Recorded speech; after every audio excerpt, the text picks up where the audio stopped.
Ireland's darkest secret, nearly 800 infant remains expected to be found in septic tank at former Irish home for unwed mothers run by Catholic nuns. Authorities in Ireland have begun excavating a septic tank at the site of a former home for unwed mothers where it is believed the remains of nearly 800 babies and children are hidden. The home, operated by Catholic nuns, was located in Tuam, County Galway. Let's get into the thick of it on this AI podcast. Okay, let's unpack this. Today we're taking a deep dive into a profoundly difficult but incredibly important story unfolding in Ireland. It's a story that confronts a truly dark chapter of institutional history. Specifically, the excavation work that's now officially begun at the site of the former Bon Secours mother and baby home in Tuam, County Galway. And what makes this so utterly heartbreaking, frankly shocking, is that authorities fear the remains of nearly 800 infants and young children. Well, they may be buried in a disused septic tank at the site. It's just a horrific legacy that's finally being confronted. It truly is a horrific legacy. And this excavation at Tuam, grim as it is, it really serves as this stark historical mirror. It reveals how societal anxieties, things around morality and control, when they go unchecked, can actually lead to state-sanctioned cruelty. So it's not just a forensic operation. It's kind of a template for understanding institutional abuse that resonates far beyond Ireland's borders. And it really forces us, all of us, to ask some tough questions about how societies address their past.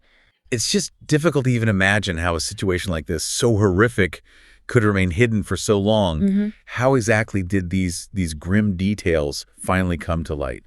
And who's really instrumental in breaking that silence? Well, the full, awful scope of this tragedy only really began to emerge relatively recently. We're talking 2014. And it was largely thanks to the just unrelenting research by local historian Catherine Corliss. She wasn't just doing standard archival work. She was on this tireless hunt for truth. And what she discovered was, well, startling. She found death certificates for 798 children who had died at the home. That's between 1925 and 1961. But here's the chilling part. Okay. There were only 2 burial records. 2 records for nearly 800 deaths. Yeah. That discrepancy alone must have been a massive red flag. Absolutely, a huge red flag. That glaring anomaly led her to the horrifying conclusion that the rest were likely disposed of. Well, in a disused septic tank on the grounds. A place that locals had apparently long referred to as the pit. And it's an area now chillingly located right where the institution once stood, surrounded by a modern apartment complex. Corliss's work, it really underscores a critical insight for all of us, I think. Often the deepest societal wounds, they're unearthed not by official mandates or grand commissions, not initially anyway, but by the persistent grassroots efforts of individuals who just refuse to let the past stay buried. It's a powerful reminder, isn't it, that truth often finds its champion in, well, unexpected places. That's a really profound point. So for our listeners who might not be fully familiar with these institutions, can you maybe paint a picture of what life was actually like inside the Bon Secours mother and baby home? Who ran it, and what was the experience like for the unwed mothers sent there? Right. Well, the Bon Secours mother and baby home, it was operated by the Catholic religious order, the Bon Secours Sisters. And it functioned for decades, from 1925 right up to 1961. And within those walls, unwed mothers were subjected to immense cruelty and control. It's hard to overstate it. They were often forcibly separated from their children, confined sometimes for up to a year, and compelled to perform unpaid, really arduous labor. Unpaid labor. So they were essentially just used as a free workforce. Precisely, yes. They lived under the constant, quote, watchful eyes of the nuns, with very little autonomy or dignity, very little. Their children, if they survived the conditions, were either raised within the institution itself or, and this is another really critical piece, adopted out, often without the mother's informed consent, sometimes without any consent at all. The existence and practices of these homes, they really reflect a profound societal judgment against unwed mothers and their children back then. It was a system built on shaming, on control, where the state and religious orders kind of collaborated to enforce this very narrow, punitive moral code. It's a systemic cruelty that can feel quite abstract when we just talk about numbers. But it becomes agonizingly real when we hear the individual stories. And the story of Annette McKay, it truly brings this home, doesn't it? Her sister, Mary Margaret, is believed to be among the victims in Tuam. Yes, and these individual stories, like Annette's, they are absolutely crucial because they transform those abstract numbers into profound individual tragedies. You feel the human cost. They're really the driving force behind this quest for accountability and hopefully some healing. Annette recounted the trauma that haunted her own mother, Margaret Maggie O'Connor. Maggie was raped at 17, then sent to the Tuam home. And imagine this. 6 months after Maggie gave birth, a nun just approached her while she was hanging laundry and coldly informed her, "The child of your sin is dead." Aw, just devastating. The sheer callousness of that statement, it's just heartbreaking. And Mary Margaret's remains, like hundreds of others, were never returned to her family. Never. Annette's desire for closure now is so basic. It's heartbreakingly simple. She told reporters, "For me, even if it's just a thimbleful of her remains, it will be something.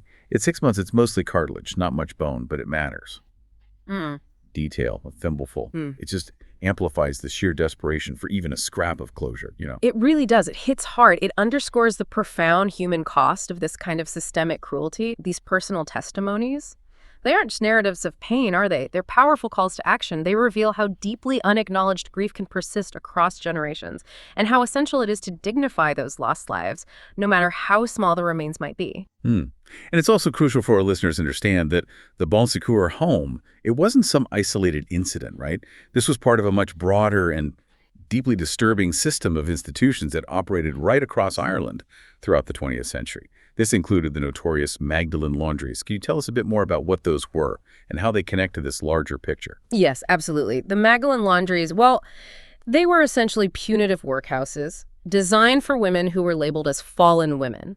And this term, it was applied incredibly broadly, not just to unwed mothers, but also to survivors of rape, incest, sex workers, even orphans could end up there. What's particularly significant, and I think often misunderstood, is that these were state-supported prisons of shame and forced labor, despite often being framed, as religious rehabilitation centers. The deep connection here between the homes and the laundries is that shared pattern of control, exploitation, and frankly, dehumanization. So it wasn't just a moral judgment then. It was actually a system that profited from their forced labor. And what's truly shocking is the timeline here. You mentioned the 20th century, but the last Magdalen laundry only closed in the 1990s. That's right.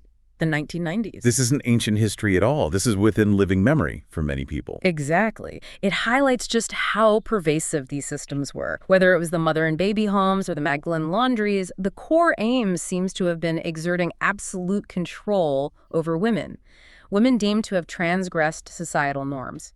And yeah, the fact the last one closed in the 90s really underscores how recently this institutionalized mistreatment was just part of the fabric of Irish society. So how has Ireland, as a nation, begun to reckon with this devastating past? What steps have actually been taken towards justice, and where do things still stand today?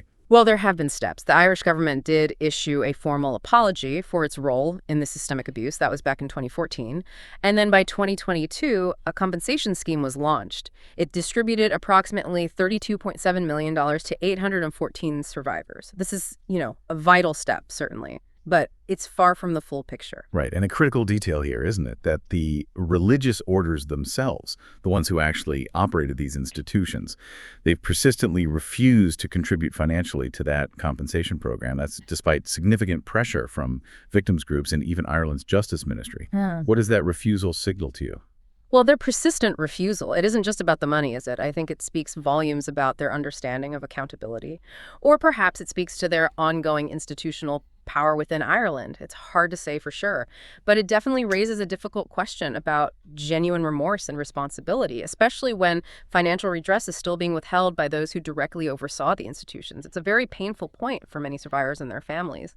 And now we have this excavation finally underway at Tuam. It began, June 2025, and is expected to take up to 2 years. A long process. What's the ultimate goal of this really painstaking work? Yeah, it's a massive undertaking. But the compelling truth here is the commitment to this process, this painstaking effort to try and right historical wrongs. The aims are pretty clear: to meticulously identify and exhume the remains, to provide, finally, dignified reburials, and to offer some measure of closure, however incomplete it might feel, to the families and the survivors.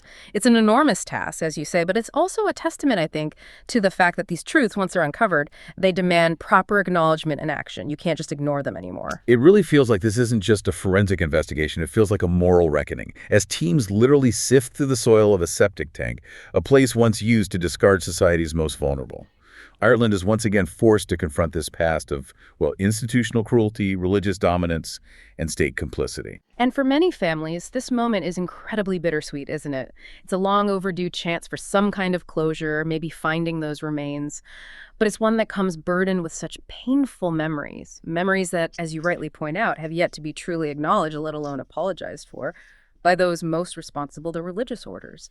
It really shows us that the past, however deeply buried, it always finds a way to demand attention and eventually resolution. So, as we bring this deep dive to a close, what do you hope listeners take away from Ireland's ongoing reckoning with this incredibly painful chapter? Well, I hope it underscores the critical importance of historical investigation, of persistence, and that enduring quest for truth and justice, even when it's difficult, even when it's uncomfortable. This story, it isn't just about uncovering bones, is it? It's about a society grappling with its past actions and the profound implications of complicity, of silence. It's a really stark reminder that even decades later, the unresolved past can resurface with immense force. That leaves us with a truly thought-provoking question for you, the listener, to consider. How do nations and how do individuals truly reconcile with a legacy of deep institutional cruelty and systemic silence?